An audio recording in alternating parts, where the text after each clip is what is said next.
Okay, so I think it makes sense to start now. I would like to welcome you to the second day of the conference on Fututring Critical Theory. My name is Susanne Heeg.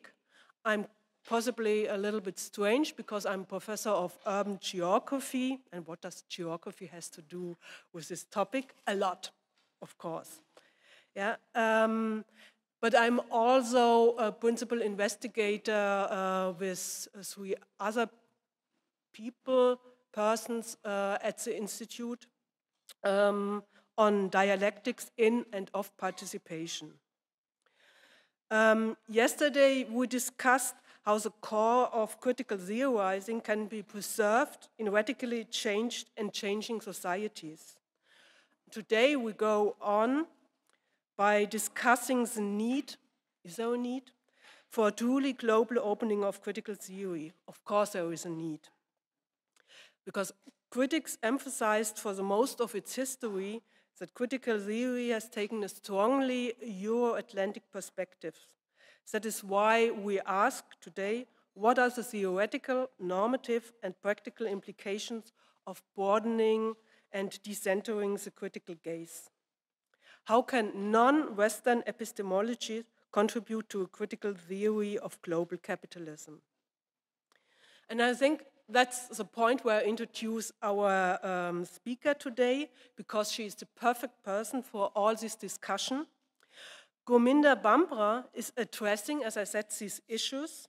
She is a professor of postcolonial and decolonial studies at the University of Sussex.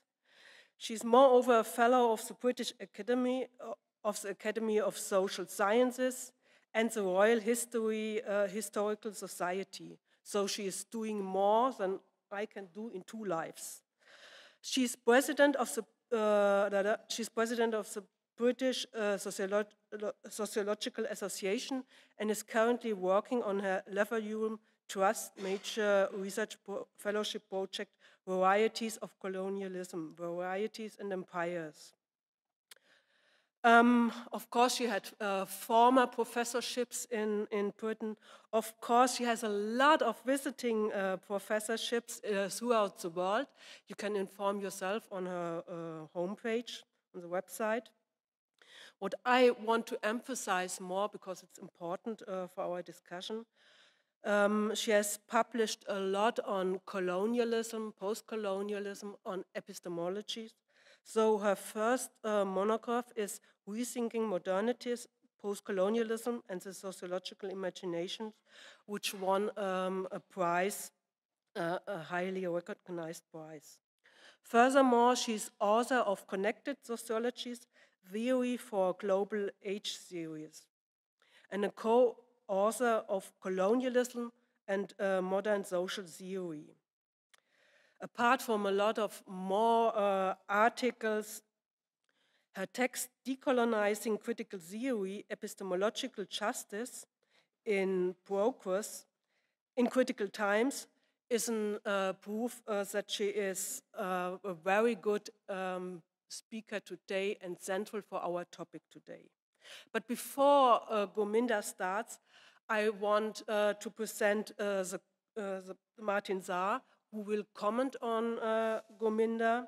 Of course, you have seen him yesterday. He's very eloquent, very smart. But apart from that, what I want to emphasize is that, who might have not heard it, Martin Saar is professor of social philosophy and a principal investigator of the research center Normative Orders at the Goethe University. And he's that's important for this context. He's a member of the Research Council and the Advisory Board at the Institute of Social Research. So I think that's enough about our two speakers today. So the floor is open to Gurminder.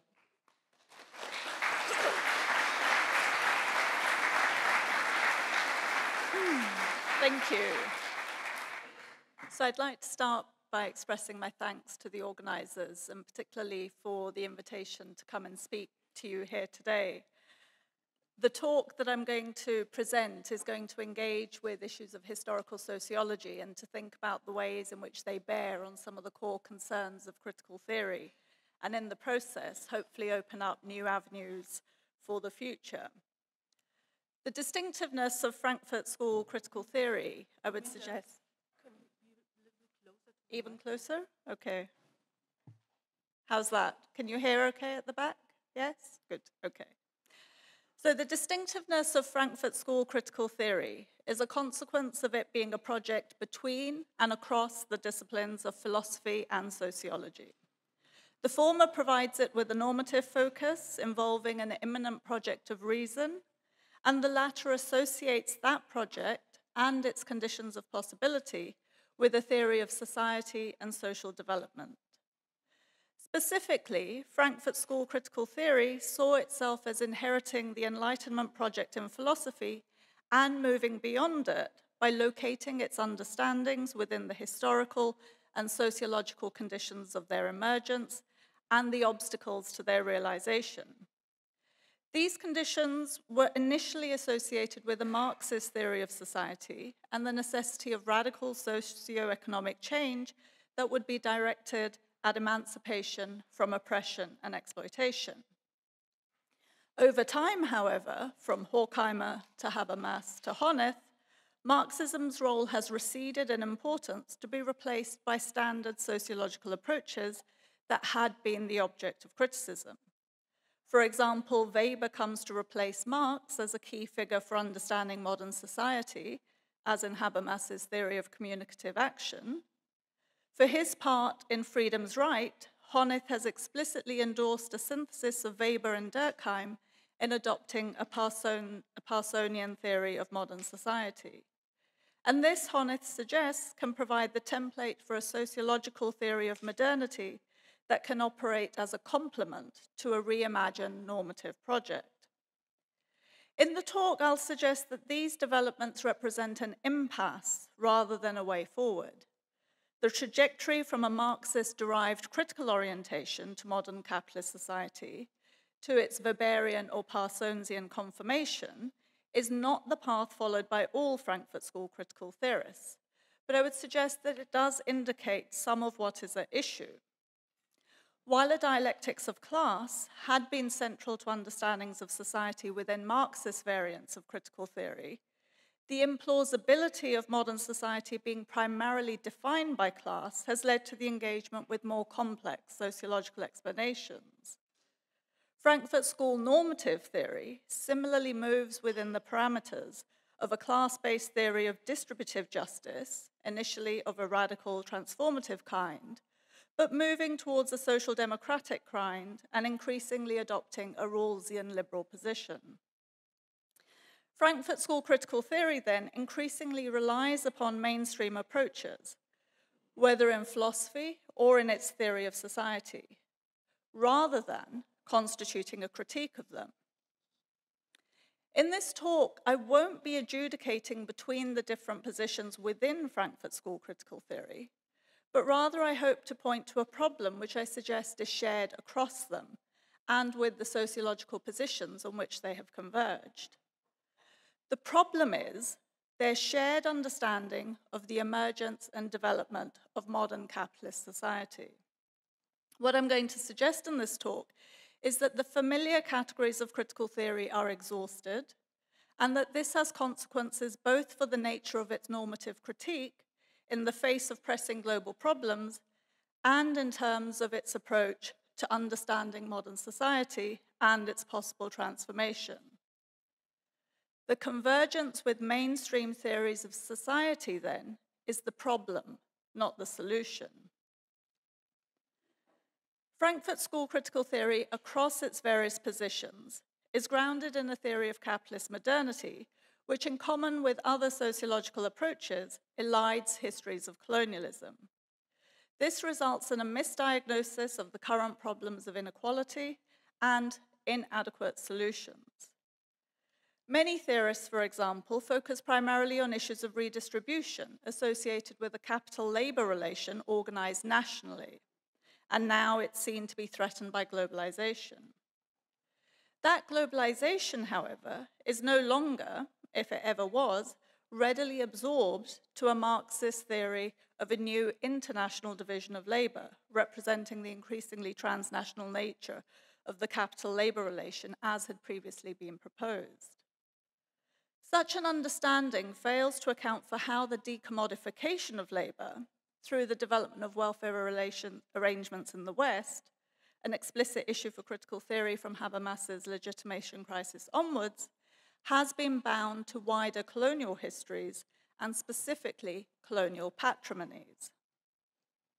A proper address of these issues requires a more expansive approach to distributive justice, conducted within a reparative frame that recognizes the ways in which the legacies of our shared but asymmetrically experienced colonial past continue to configure the present and its possibilities.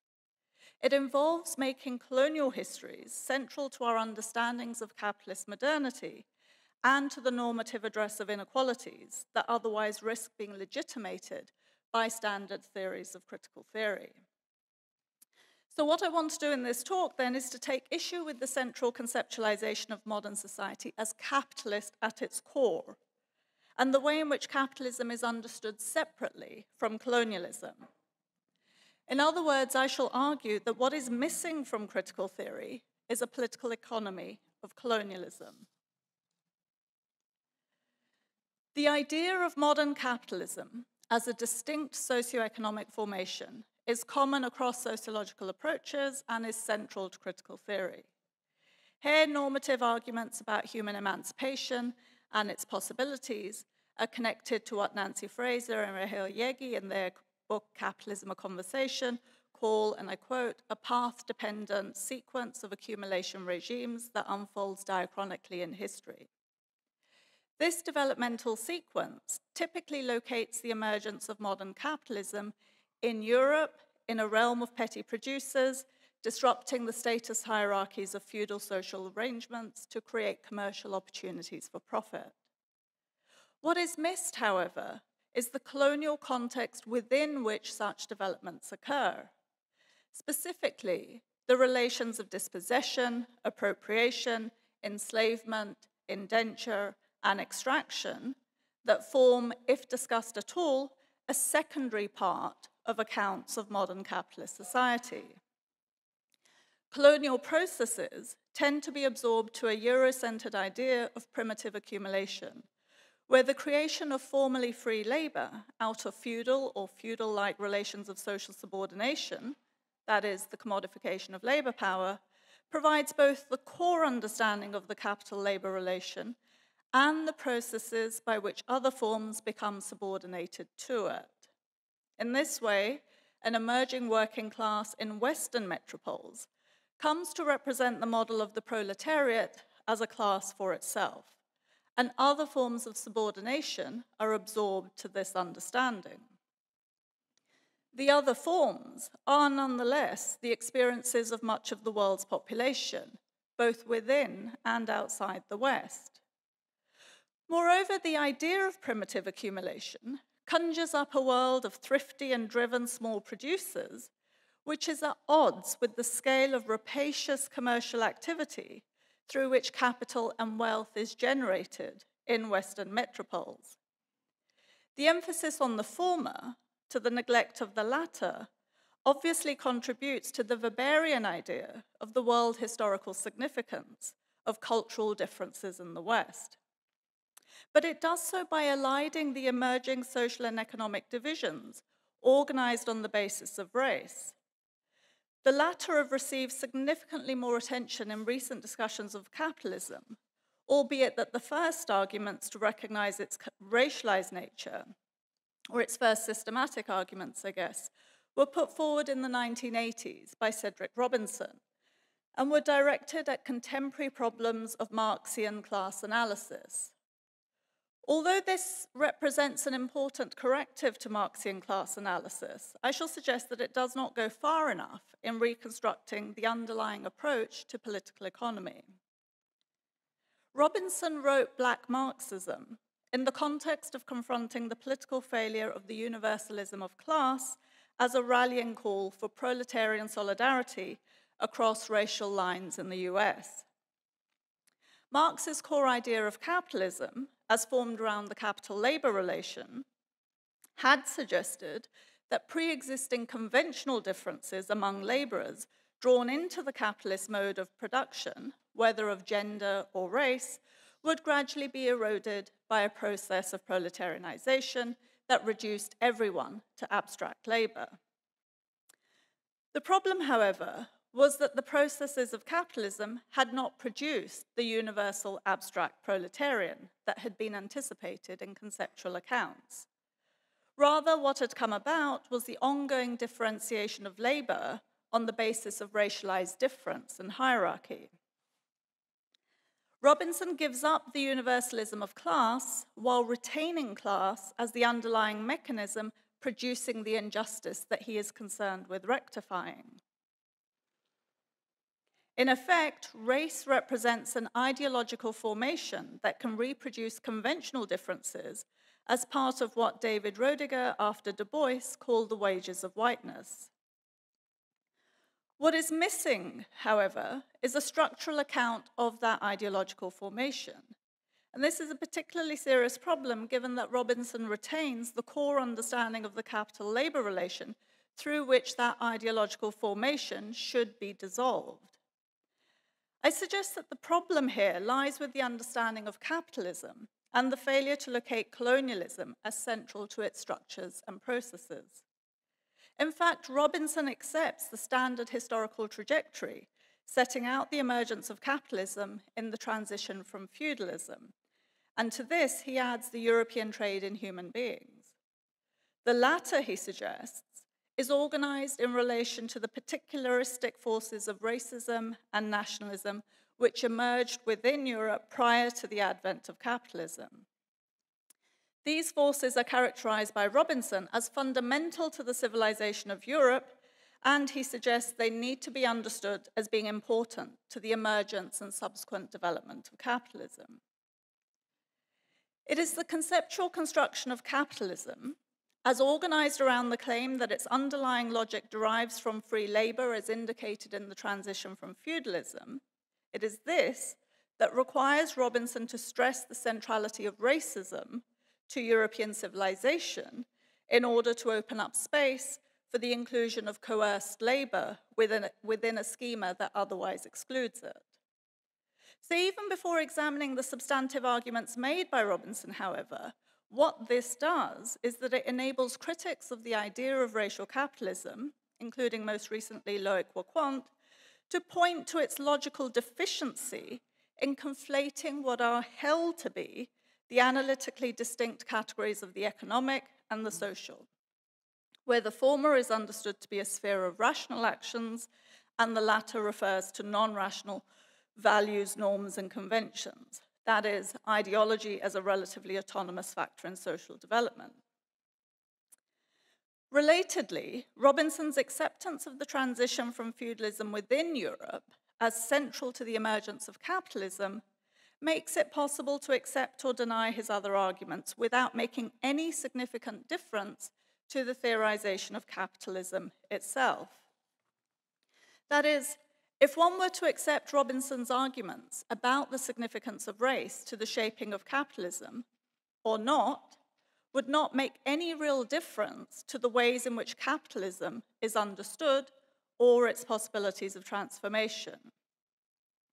While labor now might be understood not simply in terms of being free, but also coerced and enslaved, other forms of appropriation associated with colonialism continue to go unrecognized. In the following section, I argue for the need to understand capitalism itself differently. That is, to understand it in the context of colonial histories, inclusive of broader forms of appropriation. And just to clarify, this is not to argue for a version of colonial capitalism akin to racial capitalism, but rather to think through how the very histories of colonialism have facilitated the emergence of what is called capitalism. As such, I set out a political economy of colonialism within which the structures and processes that are otherwise attributed to capitalism are located and reconceptualized. It is the focus on the capital-labor relation that has constructed a specifically Euro-centered frame of the history seen to be significant to its development. Once we give up that focus and examine colonial processes in their own right, I suggest that we will necessarily come to understand capitalism as an economic system differently.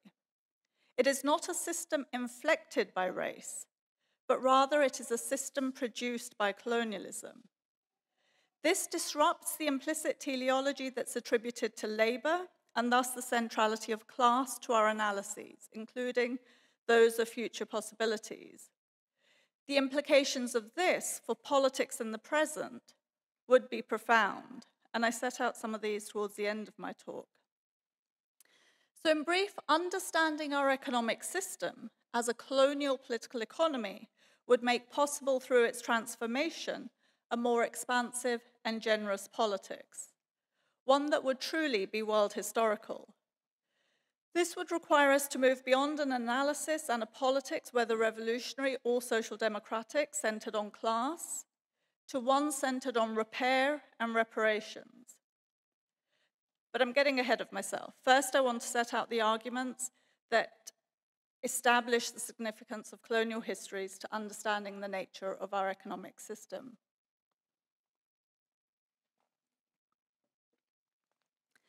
As I have suggested, even if some scholars acknowledge the contingent importance of colonialism, they have rarely regarded it as systematically integral to the structural analyses of capitalism.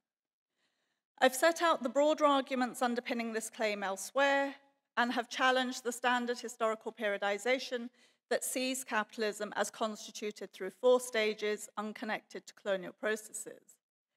These stages, as Fraser and Yegi set out in their book, are first, mercantile or commercial capitalism, followed by so-called liberal competitive capitalism, then state-managed or social democratic capitalism, and finally, financialized capitalism. Interestingly, Cedric Robinson had earlier also noted merchant voyages as central to the initial stage, subsequently followed by expanded bureaucratic state structures. While he highlighted the European trade in human beings and associated practices of enslaved labor, broader processes of colonialism are also missing from his account of the history of capitalism. In contrast, I have argued that these stages would be better understood as stages of colonialism rather than as stages of a capitalism conceptualized separately. And these stages are colonialism through private property, state-managed colonialism, also known as empires, or what I call specifically empires of extraction, the amelioration of labor exploitation through colonial patrimonies, and our current stage of neoliberalism and authoritarian populism. And this stage could also be seen as a return to the early forms of colonialism by corporation, evident from the 1600s onwards. That is, it's the completion of the project of global private possession that modern colonialism inaugurates. Let me emphasize the point here. I am arguing that a global system of private property is a product of colonialism, and what we think of as capitalism is nested within it, rather than seeing capitalism itself separate from colonialism as a system of private property organized through a capital-labor relation. In this section, I want to set out 2 instances which I believe are indicative of the broader arguments that I'm making: the initial stages of mercantile capitalism, and then the later establishment of welfare states within Europe. So mercantile capitalism is associated generally with processes occurring from the 16th to the 18th century, when, as Fraser suggests, neither land nor labor was a true commodity. She goes on to argue that during this period, absolutist rulers regulated commerce internally, quote, within their territories, even as they profited from external plunder and long-distance trade, which were organized capitalistically through an expanding world market in luxury commodities. The reference to an area within which commerce was regulated internally suggests the boundaries of a state just at the point when the reach of rule was being dramatically extended beyond those boundaries. There is also an implicit recognition, through the use of the word plunder, of the illegitimacy of their actions towards others. However, it's not clear what the basis to the claim that long-distance trade was organized capitalistically rather than colonially. The standard idea of capitalism rests on a distinction between commerce and conquest. And yet, as we will see, there is very little commerce without conquest in this period or in subsequent periods. Conquest constitutes a regime of private property, which is then theorized as commerce, separate from the conquest that establishes it. The early period is one of European movement westwards, resulting in the appropriation of lands via the elimination and dispossession of indigenous peoples in the continent of Abba Yala that comes to be known as the Americas. This land was not terra nullius. It was inhabited, cultivated, and governed by the land use rules of various indigenous populations. The idea of this territory constituting a universal commons freely available to Europeans to divide among themselves existed nowhere except in the colonial imagination. The processes of appropriation involved in settling Abba Yala are foundational for subsequent economic developments. They are structural processes of colonial dispossession, or more properly, colonial possession and exclusion, that underpin processes of property formation, processes that are labeled capitalist, notwithstanding that the only examples presented within standard accounts are colonial. One of the earliest such examples is that of the English conquest of Ireland and the mid-17th century adventure for Irish land. £1 million was collected from private investors to crush the rebellion in Ireland against English rule, and the investors were repaid with the landed estates of defeated rebels. As David Brown argues, the practice of awarding tracts of land, irrespective of whether the Crown had any legitimate claim to these territories, was commonplace in the period. In the process, a quarter of Ireland was mortgaged to English merchants, and a land tax was instituted that enabled most of the royal household's expenses to be met by taxing Ireland rather than the king's subjects in England. During this period, colonial merchants similarly ensured that the cost of securing their commercial endeavors came from taxpayers rather than their own profits. As Brown argues, the conquest of Ireland, England's first great colonial project, was based on a vast transfer of wealth from two major groups of the population: taxpayers and Irish landowners. This money then went to a small number of well-connected investors and speculators. Corporate welfare and leveraged financial arrangements, what in our period is termed financialization, it seems, have a very long history, and this history is colonial. While it could be suggested that the legitimacy of such actions was covered by the idea of the spoils of war, what is less well established is the association with advances in banking practices consequent to these events. As Brown sets out, once Irish land had been acquired for a low value, it could be mortgaged at its real higher value, freeing up large amounts of capital for the new landowner, and in process, turning land into a commodity. The colonial sequestration of Irish resources, specifically land and taxes, was fundamental to the capital available to English investors for commercial enterprises. Similar processes were also in place in the fledgling US, where, as K. Park has argued, indigenous lands were appropriated and turned into settler wealth through mortgages, which released extensive capital for emerging enterprises. So mortgages, which we understand to be fundamental to the way in which the economy works in the present, come explicitly out of colonial conquest. In fact, most commercial enterprises in the period were funded in a similar manner. That is, through the appropriation of resources to which others had legitimate claims that were overturned in the process of colonization. In other words, mercantile capitalism is not possible without colonization constituting the ground of its activities. To suggest, as Fraser does, that neither land nor labor was a true commodity at this time fails to take seriously the colonial processes that underpin the possibilities of what is regarded as mercantile capitalism. Most importantly, it fails to recognize the constitutive nature of the appropriation and commodification of land and labor and laborers to the development of what is otherwise understood as capitalism and its purportedly true commodities. This period, for example, saw the beginnings of the systematic trade in human beings that would enslave millions of Africans and transport them as commodities to the New World. They were coerced to work in extractive industries that mined the resources in the Americas, which were then used to trade with India and China. This was before being coerced to work on plantations to produce sugar, tobacco, and cotton for European markets. In fact, enslaved labor is more truly commodified than is the labor power that many believe to be the true form of labor under capitalist social relations.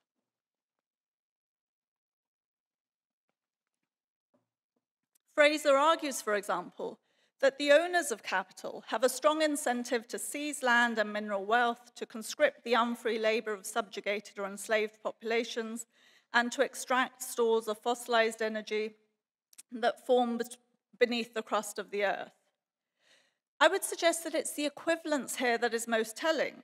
The difference between conscripting the unfree labor of subjugated and enslaved populations and extracting fossil fuels is that those populations had to be appropriated, subjugated, and enslaved before their labor could be made available to the owners of capital.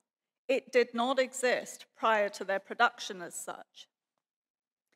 It is through the colonial processes of appropriation, possession, enslavement, and extraction that the world is produced for the very economic processes that are otherwise the focus of the account of a purely capitalist development. The inequalities and injustices of that production are central to the constitution of capitalism, and capitalism itself cannot be adequately understood without being located squarely within the context of colonial conquest and extraction. In the next example, I address the emergence of the welfare state. The establishment of the welfare state in Western societies has been associated by many theorists with a specific phase of capitalist development, that of the Fordist regime of organized capitalist accumulation. This accumulation was central to debates among welfare economists about the feasibility of setting up a system of national welfare to be funded through taxation. Arthur Bowley in the UK, for example, sought to work out the amount of money that could be taken from the rich and added to the wages of the poor, such that it would both alleviate poverty and not be an undue burden on the rich.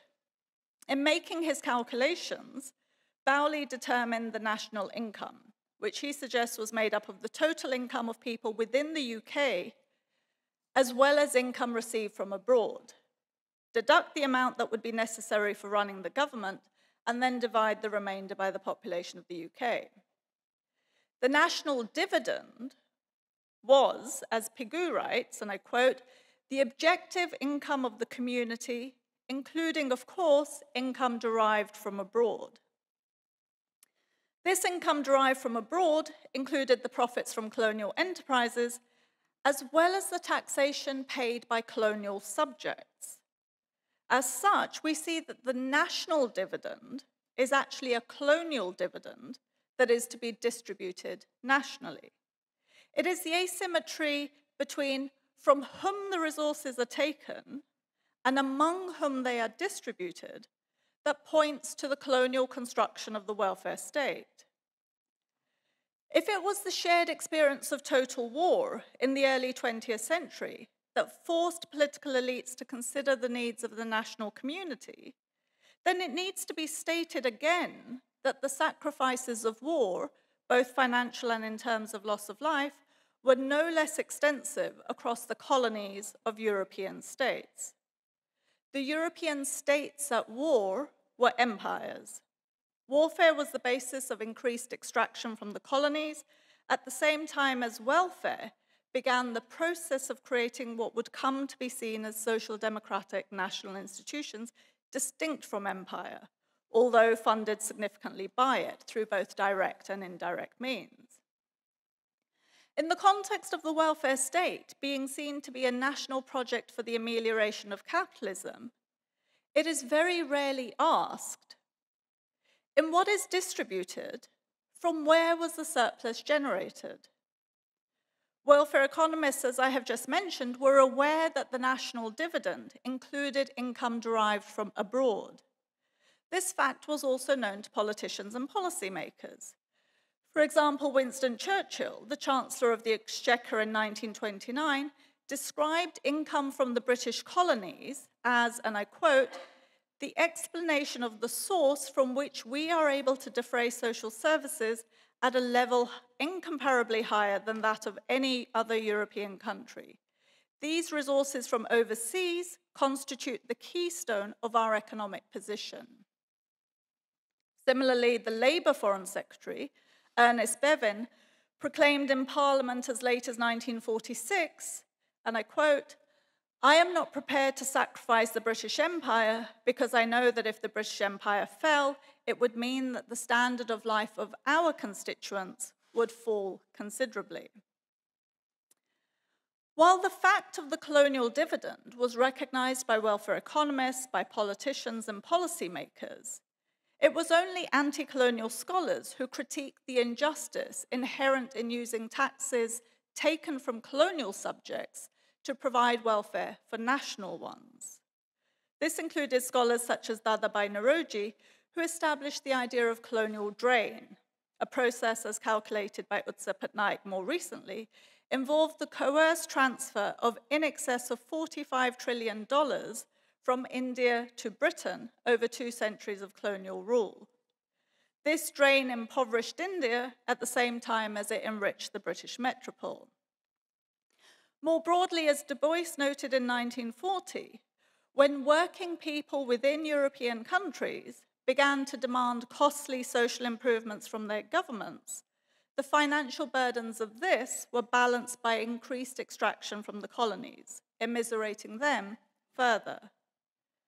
So rather than conceptualizing the welfare state as a historic achievement of a nationally organized working class, I suggest that it is more adequately understood as the amelioration of national conditions of deprivation funded by the labor and resources of colonial subjects. At the same time, no welfare measures were made available to colonial subjects to address their conditions of deprivation that colonialism produced and exacerbated. So let me just reinforce the point here. Theories of modern society tend to promote teleological development in which others will eventually come to be included in the prosperity of the West. However, it should be clear that in the period of colonialism and empire, that is, over the last 500 years, the prosperity of the West has been built on colonial extraction and exclusion, not on any idea of inclusion. With the formal end of colonialism and governments becoming explicitly national, there is again no mechanism for global redistribution. The poverty of the rest of the world, to the extent that the topic enters political debate in the West, is to be addressed through the distribution of crumbs, otherwise known as development aid, while Western countries continue to benefit from the appropriation of the majority of the world's resources. There is no justice here, and perhaps more strongly, there can be no justice in ideas of development that fail to take into account the colonial histories that have produced the very poverty that they are wishing to ameliorate.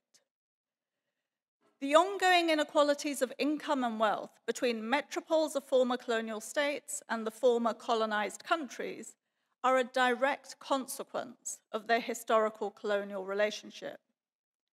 Failing to acknowledge the broader constituencies that have contributed to the resources available to the national state for domestic policies of amelioration exacerbates the current turn to authoritarian populism, where the migration of formerly subject populations to the metropole is blamed for the decline in the solidarities believed to be necessary for the maintenance of the welfare state. The focus on class and the centrality attributed to an organized working class in Western countries fails to take into account the very significant colonial patrimonies that have been necessary for the establishment of domestic welfare arrangements. Welfare has not been funded from the profits of capitalist enterprise appropriated from a domestic working class, but rather from the spoils of systematic colonial activities. If welfare within Europe has been regarded domestically as a form of reparation against the excesses of capitalism, what happens once we accept that those excesses are colonial, that is, global? What I have set out here is a sketch of a political economy in which colonialism is central rather than contingent. My purpose is to show that each of the stages of the history of capitalism is determined by the colonial processes and practices. There is no underlying logic of capitalism that can be separated from colonialism, and no underlying logic through which colonial relations are filtered.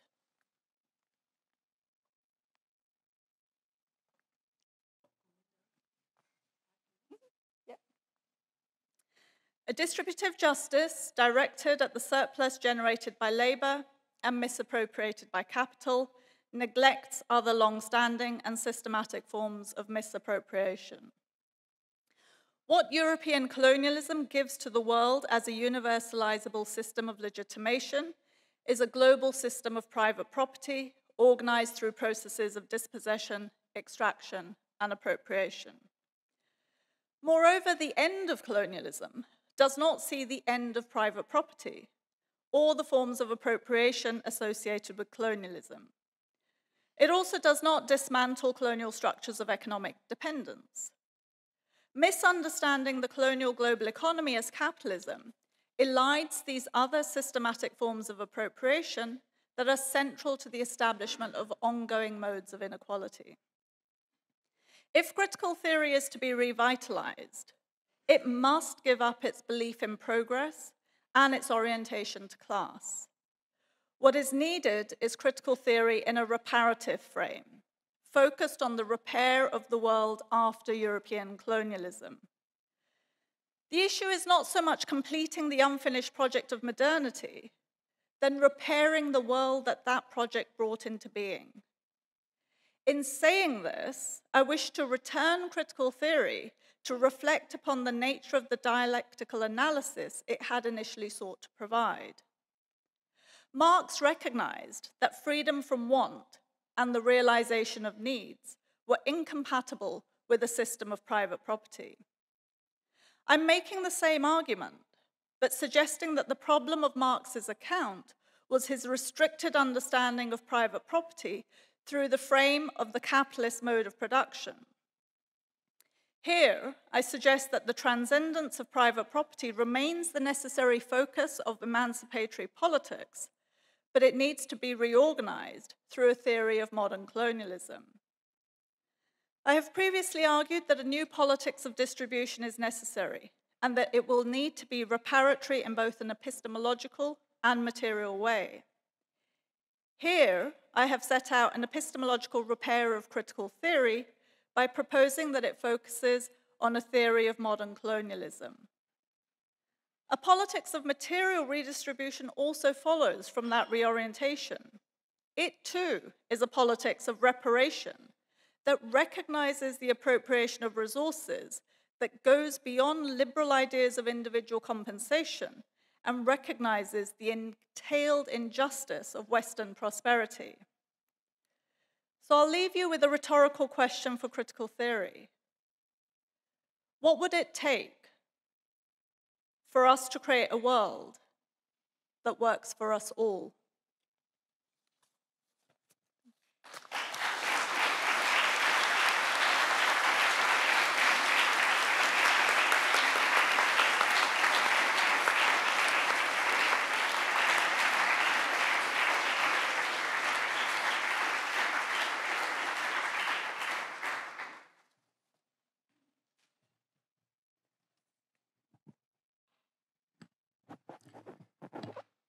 Good morning, and thank you.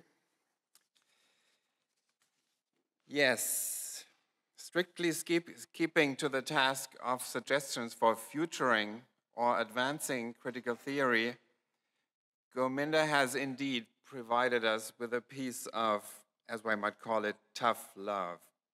This is a serious criticism, but it's also an offer to see things otherwise. It's an offer of a correction to critical theory as much as it is a gift. My short reply comes in three parts. It entails an acceptance, a worry, and a question. So we might say this is a dialectical structure. There's something positive, something negative, and something somehow reconciliatory. But it's maybe much easier. So I just say something like, yes, no, but how? So the first part says yes, or critical theory's colonial blind spot. Yes, it is true. The whole discourse on the emergence and the functioning of capitalism after Marx has suffered from the problem of how to account for the non-capitalist, pre-capitalist aspects of capitalism's own history, and how relate these aspects of modern capitalism as a system, a seemingly endogenous machine with an inner logic or mechanism, the law of value, or a telos, profit, a specific mode and production in a context of politically secure rights to private property, with its prehistory. And for sure, as most of you know, Marx himself saw this problem and saw this system and mode of production as not falling from the sky and relying on and dependent on social and material conditions that had to be created at first before any capitalist activity in any meaningful sense could even start to emerge. As you also know, Marx chose the surprising and maybe even completely unconvincing solution to deal with so-called primitive accumulation after laying out the general laws of capitalist accumulation in part 8 of Capital Volume 1. So he's telling us what capitalism is before telling us that it couldn't get off the ground without specific material and social and political conditions, but he seems to introduce them after he could elaborate the inner workings and the inner logic, the inner laws of capitalism itself. And this seems methodologically unconvincing. It seems unsatisfactory on the methodological level. Because how does an emerging social system relate to the conditions that precede it and make it possible? Marx's original specific account of these conditions names the expropriation of the agricultural population from the land, the great enclosure of formerly commonly used land, the creating of a kind of proto-proletariat, the institution of property rights enabling some to become owners of means of production, to be used by others who have nothing else to sell but their labor power. This is the focus on class that Gurminder has outlined. This shift, it's true, is traditionally taken to be the first step in a development of a long transition from feudalism to early bourgeois capitalism, and it seems fair to say that most later Marxist theories, including early critical theory, hold on to a version of this developmental story, sometimes more developmentalist or determinist, sometimes less so, allowing for more contingency and indeterminacy. But yes, in general, this account, and I'm quoting Gurminder here, obscures the colonial context within which such developments occur, and another quote, the emerging social and economic divisions organized not on class, but on the basis of race. So yes, it also seems that an attempt to just factor in the slave trade and racism as an additional dimension, as Cedric Robinson does not seem radical enough. And I also agree that where this developmental story of a transition to modern capitalism was combined with far less materialist conceptions about social differentiation and the emergence of distinct spheres of interaction, from Weber to Parsons and even Luhmann, all of which are important references for later critical theorists, the historical preconditions move even further out of view and tend to even bolster the developmentalist teleological tendencies inherent already in Marx's account, but fully constitutive for definitely Eurocentric visions of modernization. Gurminder and I might disagree on details on whether and how later critical theory really relies on mainstream or standard sociological approaches, but the criticism seems well taken. Even leftist views on European histories, more often than not, obscure the non-European outside that was never a real outside, since and this is what she was showing absolutely convincingly, since it was financing and nurturing the European inside from the start. Therefore, it seems right to me to, another quote, understand capitalism differently, that is, to understand it in the context of colonial histories, inclusive of broader forms of appropriation, and to think through how the very histories of colonialism have facilitated the emergence of what has been called capitalism. This allows, this is my translation, this allows seeing the entanglements and dependencies of inside and outside, internal and external sides of expropriation, dispossession, trade and commerce. Within the context of empire, for sure, the national wealth is completely dependent on outside income. The emerging welfare states, this is also something she showed, is financed completely by the colonial dividend. Constructing this as developments within a purely internal capitalist logic is factually misleading and normatively obscuring real moral responsibilities. But second, maybe the reversal is not the solution. So even if the history of capitalism is colonial, its preconditions imperial, this does not, I ask myself, completely transform our view of the functional nature of the economic processes we have come to call capitalism.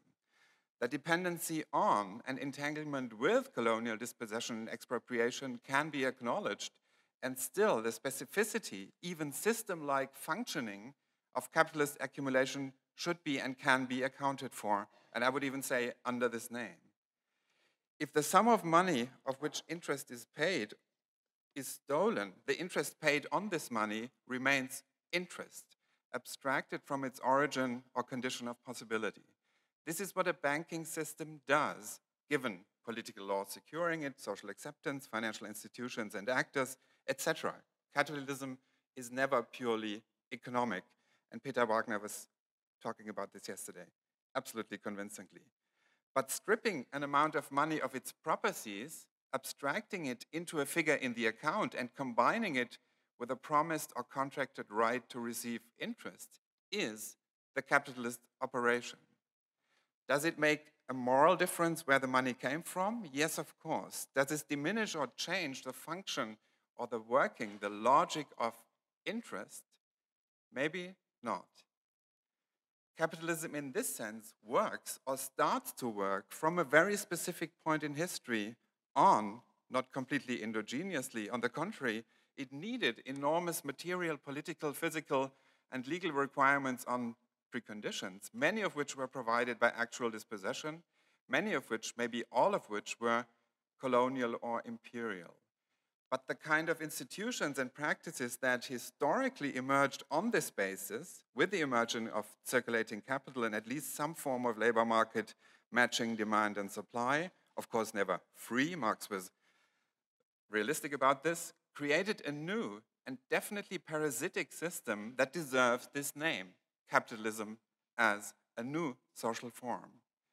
Marx, Weber, and I would add Luhmann, were right. This mode of production and its concomitant institutions have acquired an automatism and a self-referentiality that made them specific. And the name capitalism, if we need it at all, should be used for this specific kind or area or realm of economic interactions.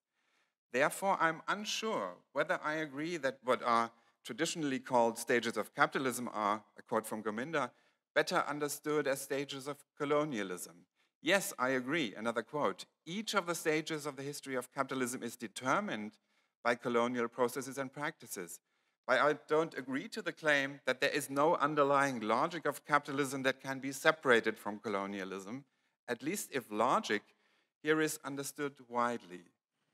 There seems to be, from the 18th century on, and this is paradoxically, something like exactly this, something new being generated and created, invented out of the ruins of other forms of expropriation. Land is first grabbed, but then mortgaged, first taken for free, then commodified. Natural resources are first stolen, but then privatized and exploited by private firms who even invest parts of their profits in the countries in which they operate. So the colonial prehistory and the capitalist continuation of these practices are to be separated and can be separated, at least maybe heuristically or partly. In this sense, the stock exchange, modern banking, financialization, international shareholder power, monopolies, etc., are capitalist moments and mechanisms only possible in a history that had its earlier colonial moments too.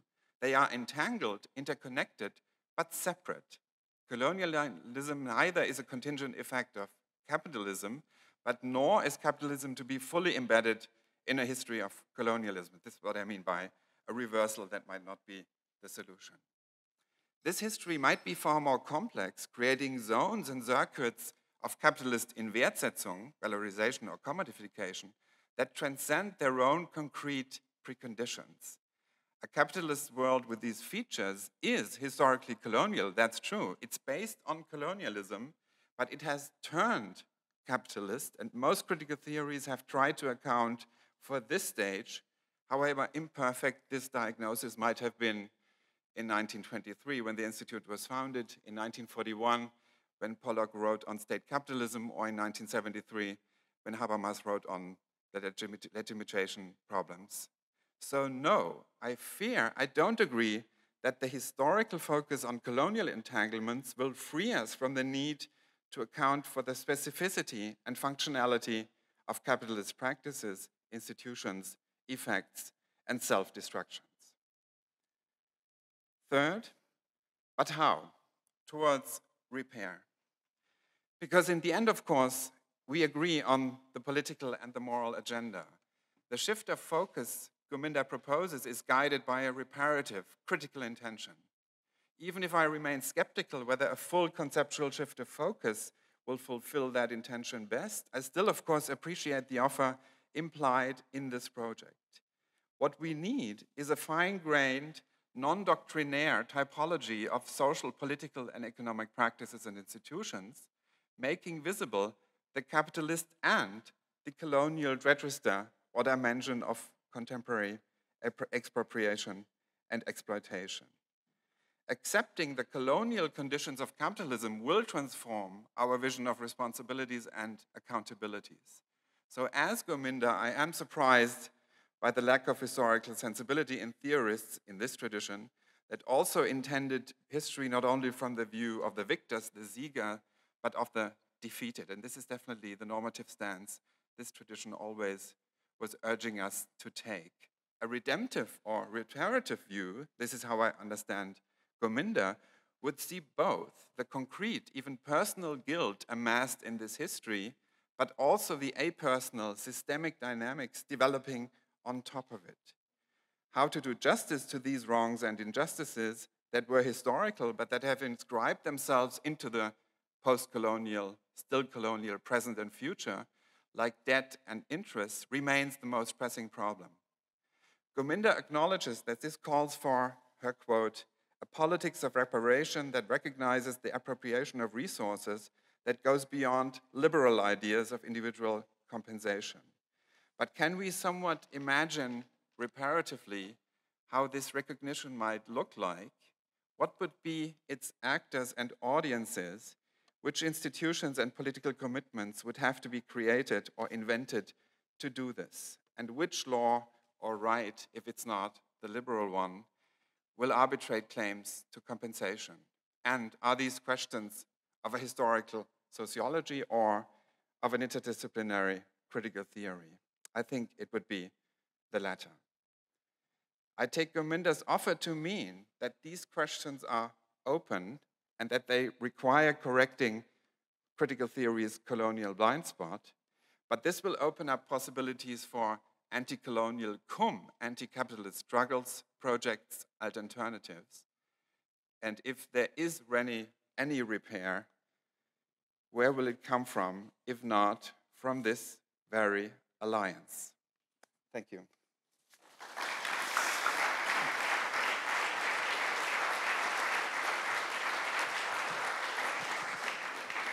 Okay, Gurminder will now give an answer to the comment, and later on we will open questions and comments for the audience. Okay, great, thank you.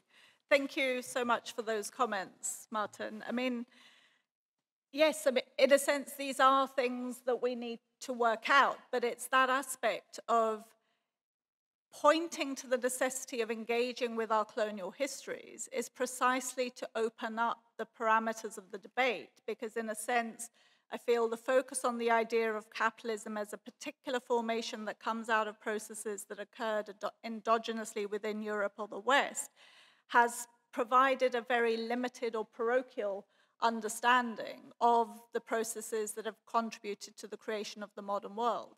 And so to insist on the significance of colonialism to the way in which we understand the emergence of what we call the modern world, but we see that modern world as having been created within Europe and then disseminated globally, and to shift that to think about the global production of that modern world, I think changes the terrain on which subsequent arguments come to be established. And I think it needs to be done more than simply accepting that colonialism is part of the prehistory of capitalism, because that's a common way in which colonial histories are acknowledged, but then left behind as if colonialism is not continual.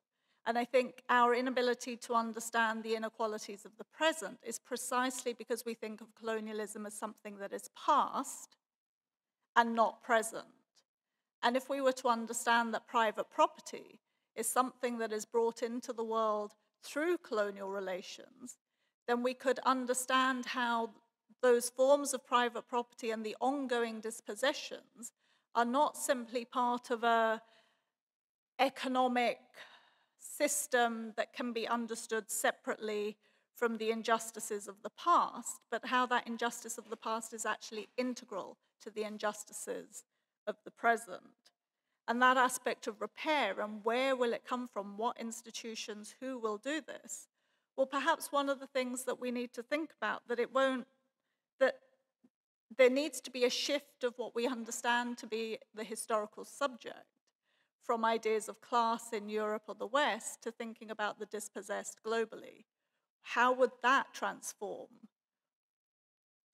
who we understand will be central to these ongoing debates? And so in that sense, it's really a call for us to think about the global processes that have produced the world, how they impact on the ways in which we had previously conceptualized capitalism before we took colonialism seriously. Now, what difference will be made to our theories of capitalism if we do take colonialism seriously? And that's the question that I think we take forward. I'll leave it there. Oh, yeah. Okay, now the floor is open for questions. Oh, yeah, I already see there are a lot. Oh, there are a lot of questions. I need your help, yeah? Kari, the first one is, Barbara. No, Barbara, and then you before Barbara. Oh, that's nicht ganz, it's not. Thank you very much. It was amazing, very interesting, and also for the conversation. I had a question while you were speaking, and then after the comment, this question shifted slightly.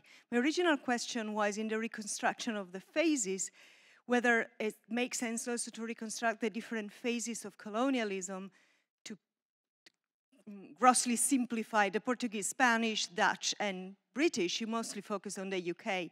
Now, relating that to Martin's comment, I wonder whether one could also see a kind of reversal in the analysis, a specific capitalistic declination of colonialism in that movement.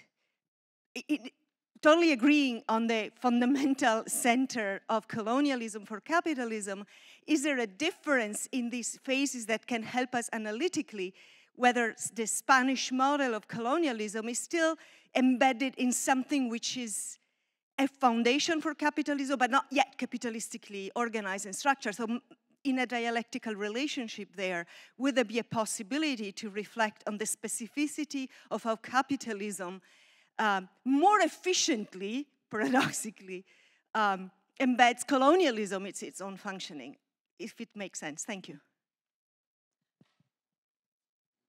Kai, to the, yeah. And then you can answer. Thank you very much, Gurminder. That was an impressive lecture. I want to say only very briefly that largely I agree with both your historical reconstruction and the conceptual conclusions you derive from that. So I just jump ahead to a question, including also the normative conclusion, the reparative frame we were talking about.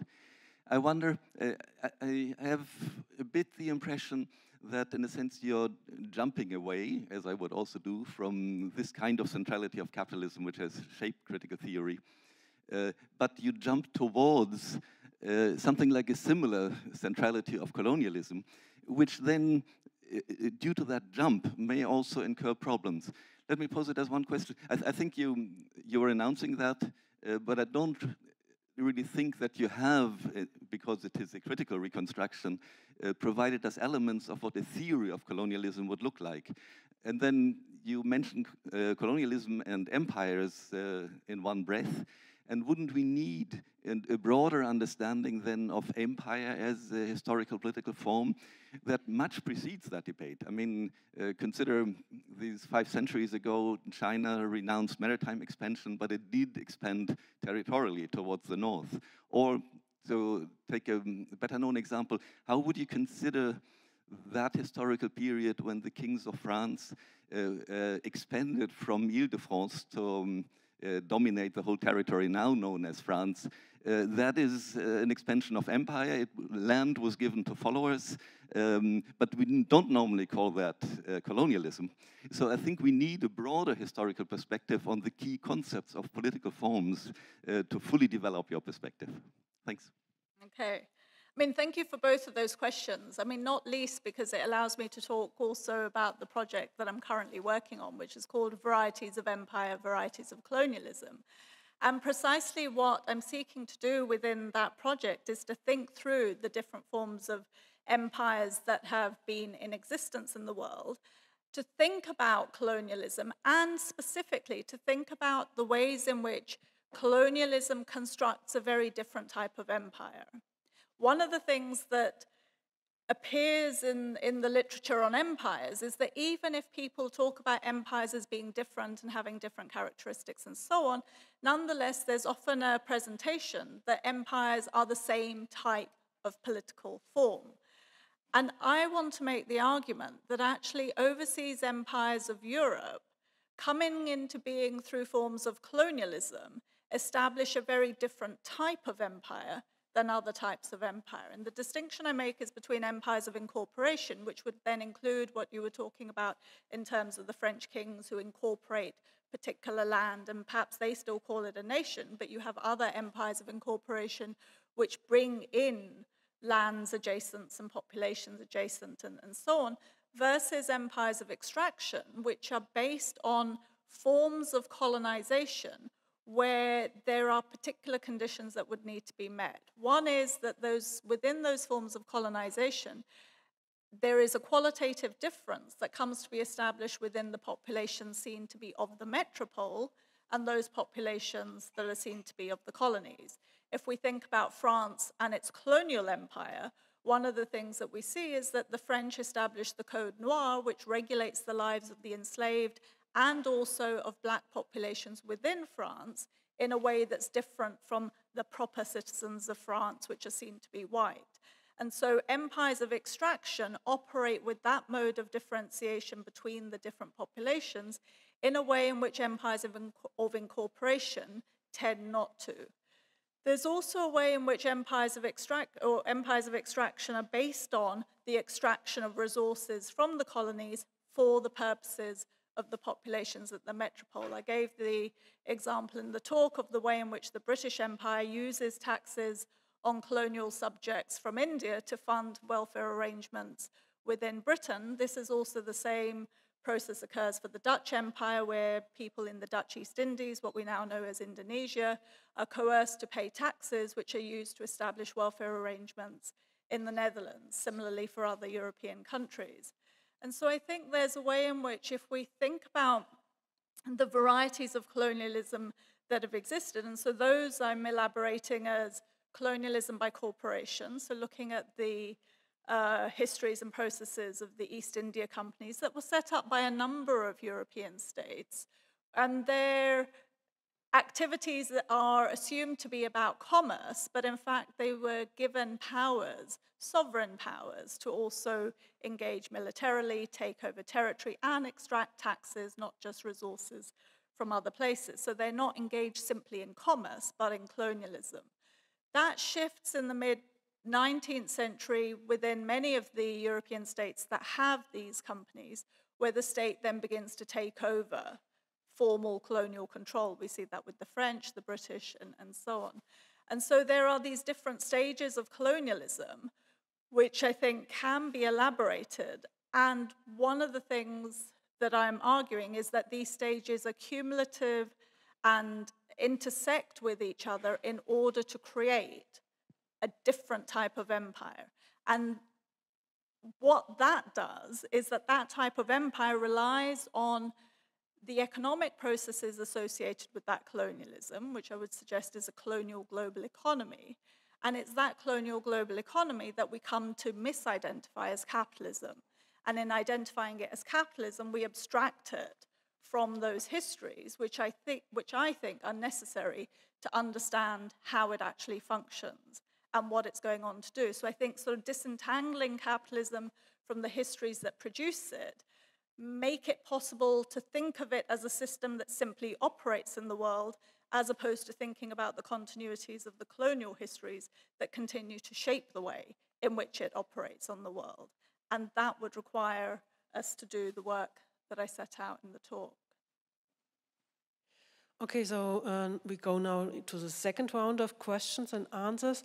First, Raal Yegi, and I'm sure I forgot a lot of people, but then you, yeah? You.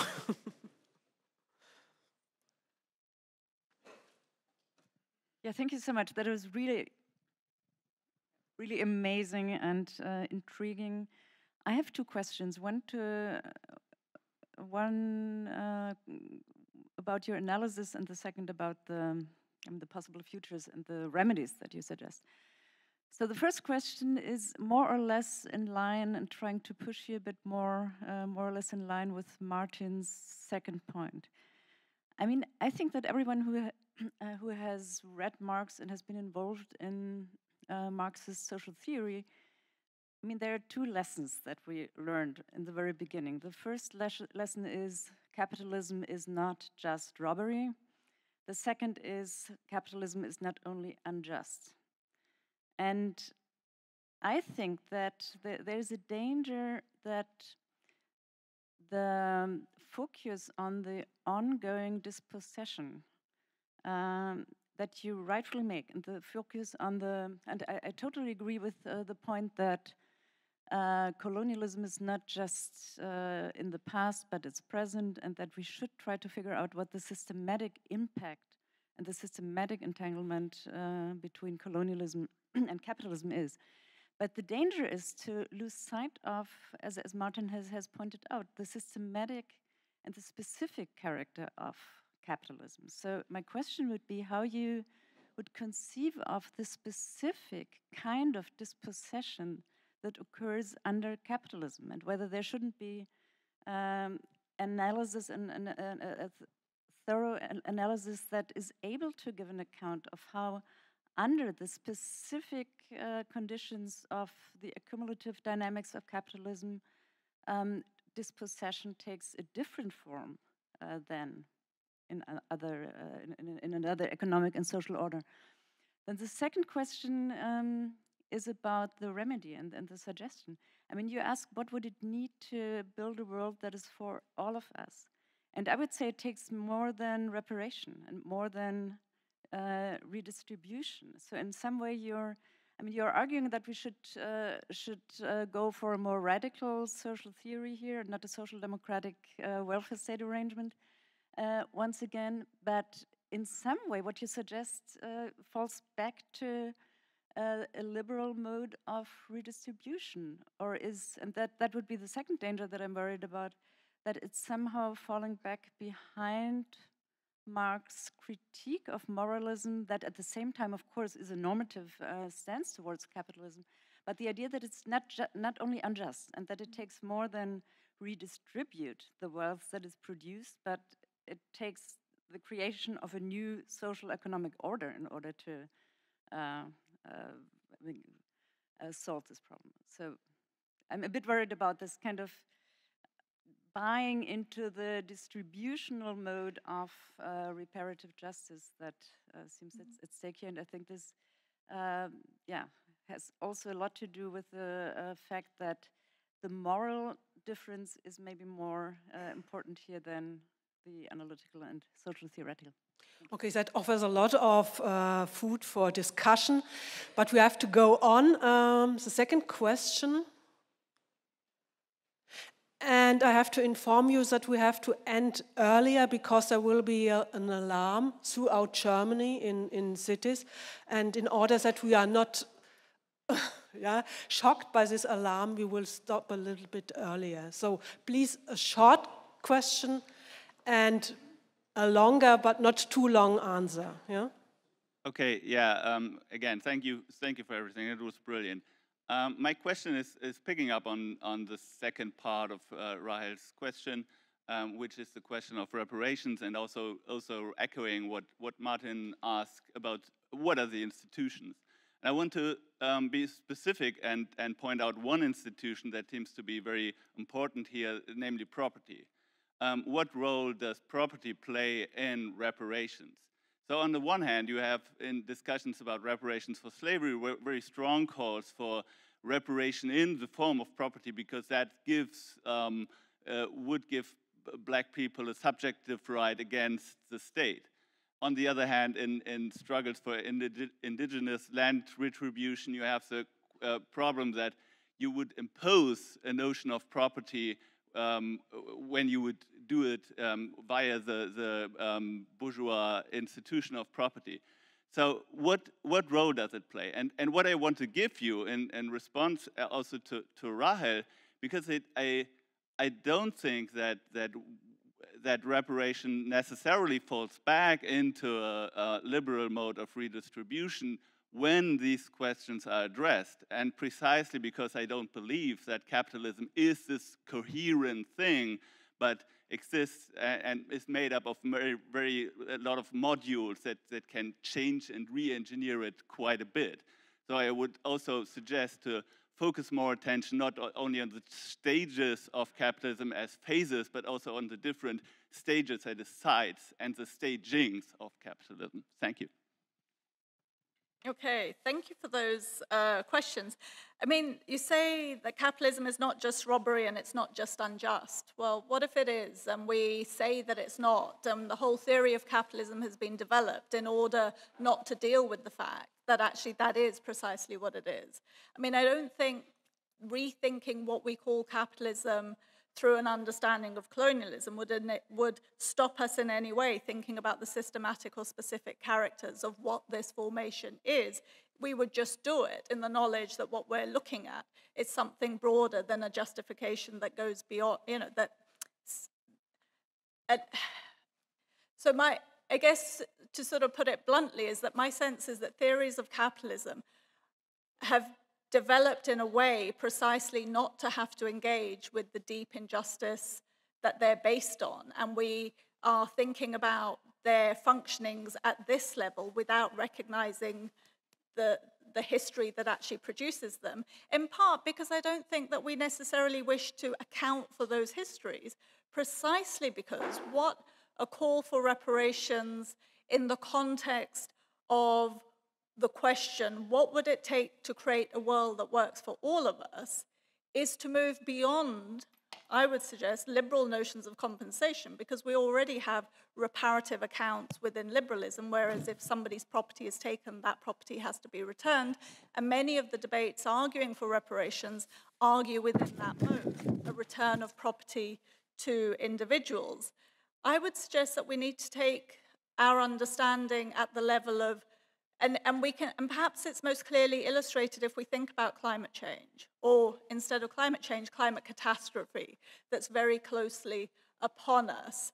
And we understand that the changes that have been produced to the environment that are leading to catastrophic changes have been produced primarily by a system that we call capitalism, but is colonialism. If we call it capitalism, we can somehow distance our responsibility from the processes that have been put in place, and it's the capitalist system, and that needs to be changed. But green solutions, social democratic solutions, socialist solutions are not going to alter the world sufficiently in order to be able to prevent the changes that are now in train.